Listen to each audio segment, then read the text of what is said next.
दोस्तों, मैं तिवारी सर आपके चैनल तिवारी सर केमिस्ट्री वाला में आप सभी लोगों का स्वागत करता हूं। तो बच्चों, आप सभी लोग इस समय बोर्ड परीक्षा की तैयारी कर रहे हैं और अगला पेपर आपका बायो अथवा मैथ का पेपर है। तो टाइम टेबल के अनुसार आप उसकी तैयारी करते रहिए, लेकिन साथ ही साथ अन्य विषयों पर भी आप ध्यान देते रहिए, जिससे कि सभी सब्जेक्ट में अच्छे से अच्छा नंबर आपको प्राप्त हो। तो बच्चों, उसी क्रम में आज हम लोग केमिस्ट्री सब्जेक्ट के अंदर एक बहुत ही महत्वपूर्ण प्रश्न लेकर आए हैं बच्चों। और ये प्रश्न आपकी बोर्ड परीक्षा के लिए बड़ा ही महत्वपूर्ण है।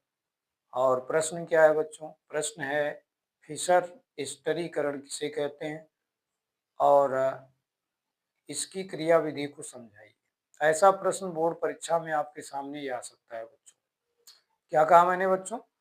फिशर स्थिरीकरण किसे कहते हैं, इसकी क्रियाविधि को समझाइए। तो आइए बच्चों, हम लोग देखते हैं कि फिशर स्थिरीकरण क्या होता है और इसकी क्रियाविधि किस प्रकार लिखी जाएगी। तो प्लीज आप सभी लोग ब्लैक बोर्ड की तरफ ध्यान केंद्रित करिए।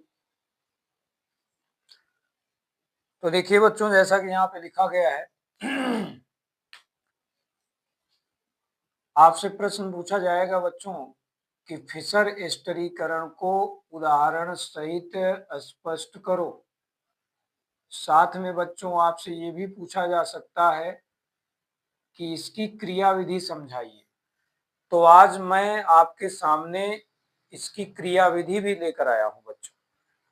तो आप सभी लोग ब्लैक बोर्ड की तरफ ध्यान देंगे और वीडियो के अंत तक बने रहने का प्रयास करेंगे, जिससे कि पूरी बात आपको समझ में आए। तो बच्चों आइए देखते हैं। यहाँ पर देखो, जैसा मैंने कि पहले से शब्दों को लिख लिया है। सबसे पहले हम लोग जानना चाहेंगे परिभाषा।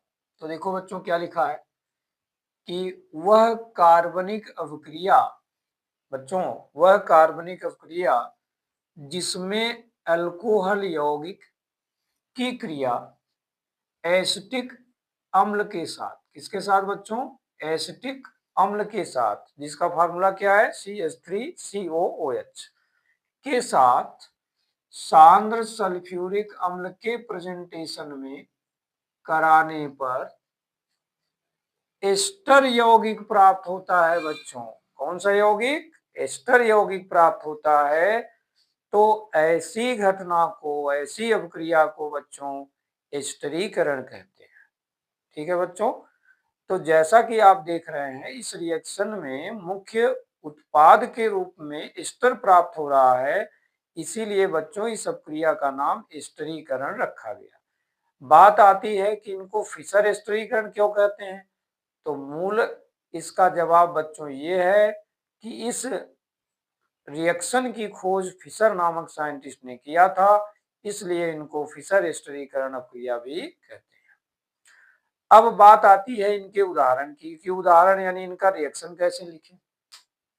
तो देखो बच्चों, परिभाषा के अनुसार मैंने यहाँ पर एक अल्कोहल यौगिक लिया है, जिसे आप पहचान रहे हैं CH3OH, जिसको हम लोग पढ़ते हैं बच्चों मेथिल अल्कोहल। क्या पढ़ते हैं बच्चों? Methyl alcohol. और इनके पड़ोस में बच्चों देखो क्या है? एसिटिक एसिड है, जो सिरका में बच्चों पाया जाता है।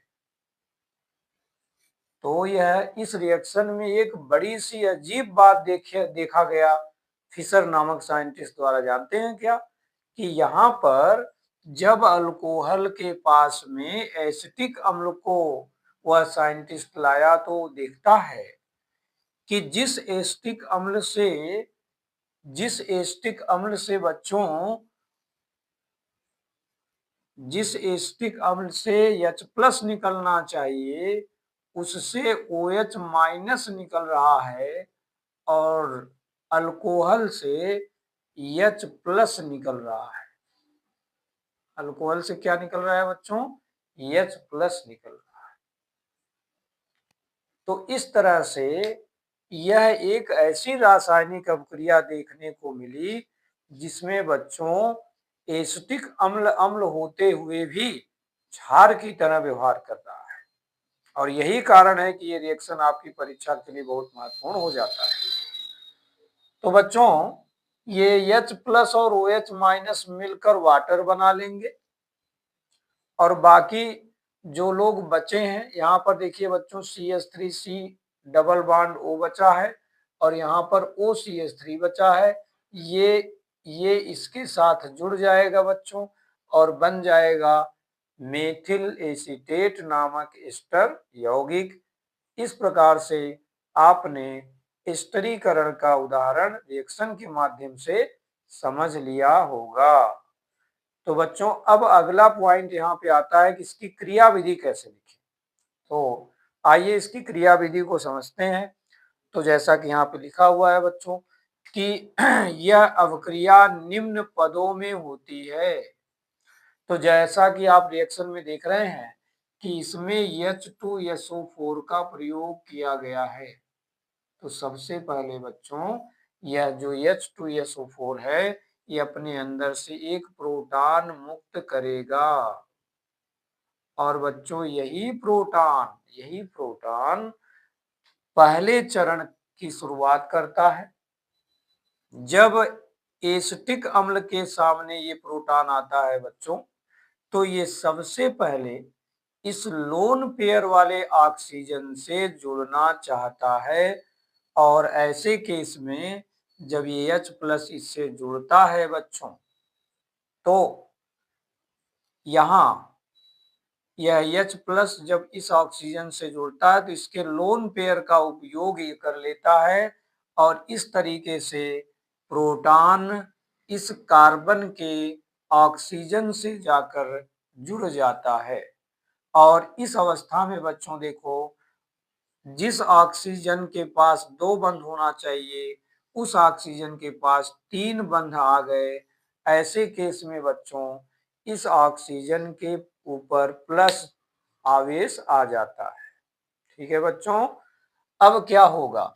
अब इस कंपाउंड को लाएंगे दूसरे चरण में और इनके सामने रखेंगे मेथिल अल्कोहल को, जो आपके रिएक्शन का दूसरा रिएक्टेंट है।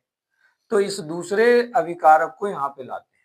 अब यहाँ देखा गया बच्चों कि दूसरे अभिकारक में जो लोन पेयर धारी ऑक्सीजन है, ये इस कार्बन पर आक्रमण करता है जुड़ने के लिए। जिस समय ये इस पर आक्रमण करता है जुड़ने के लिए, कार्बन की संयोजकता 4 से 5 होने लगती है। उस केस में ये कार्बन अपने इस बंध का इलेक्ट्रॉन सामने वाले धन आवेशित ऑक्सीजन को दे देता है और इस तरीके से हमारे पास एक नया प्रोडक्ट इस रूप में बन जाता है।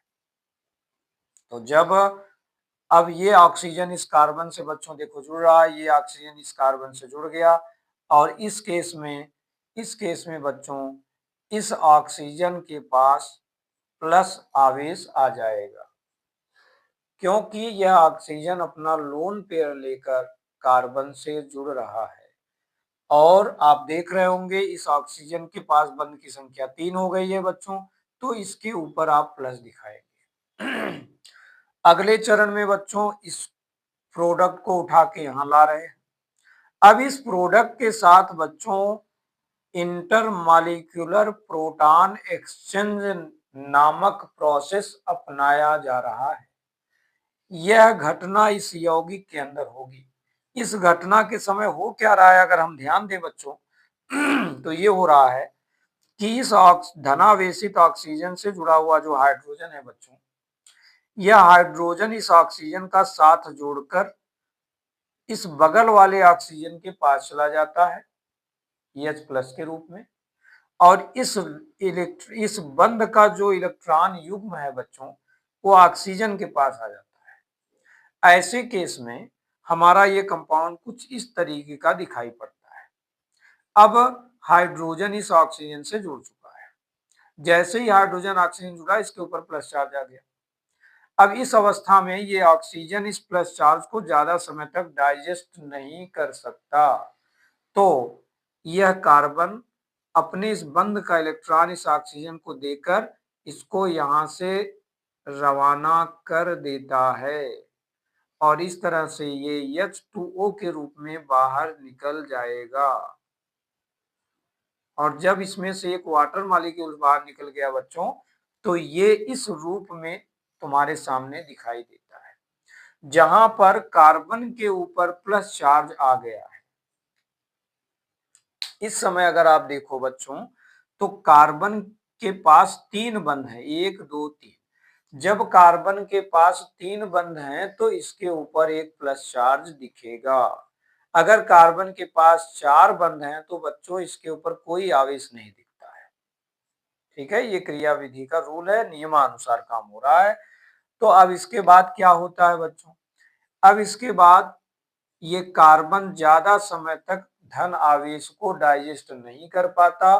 उस केस में ये ऑक्सीजन से जुड़ा हुआ जो हाइड्रोजन है बच्चों, ये अपना बलिदान करते हुए इस बंध का इलेक्ट्रॉन इस ऑक्सीजन को दे देता है और खुद H प्लस बनकर बाहर निकल जाता है, जिससे इस ऑक्सीजन पर माइनस, सामने वाले कार्बन पे प्लस चार्ज पाया जाएगा। और यही प्लस माइनस मिलकर बच्चों कार्बन ऑक्सीजन के बीच में युग्म बंध बना लेते हैं।